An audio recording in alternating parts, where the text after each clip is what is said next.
Bilang pakikisa sa pagdiriwang ng 33rd National Children's Month na may temang online sexual abuse or exploitation of children and child sexual abuse or exploitation materials, wakasan, kaligtasan at karapatan ng bata ipaglaban, matagumpay na isinagawa ng Women and Children Protection Desk ng Cabagan Police Station ang isang feeding program at child protection lecture para sa mga mag-aaral ng Angan Castilian Elementary School Cabagan Isabela noong ika-21 ng Nobyembre taong kasalukuyan.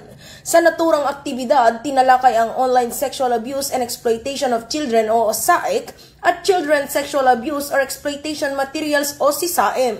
Ipinaliwanag dito ang mga panganib na kinakaharap ng mga bata sa digital world at ang mga hakbang upang maprotektahan ang sarili laban sa online predators at maling paggamit ng social media. Tinalakay din ang mga mahalagang probisyon ng Republic Act 7610 o Special Protection of Children Against Abuse, Exploitation and Discrimination Act na nagbibigay proteksyon sa mga bata laban sa anumang uri ng pang-aabuso pisikal, emosyonal o sexual. Ayon kay Police Major Merwin T. Villanueva, hepe ng Cabagan Police Station, ang kabataan ang isa sa pinakamahalagang yaman ng ating bayan. Tungkulin ng kapulisan na hindi lamang magpatupad ng batas, kundi maghatid din ng malasakit, paggabay at proteksyon.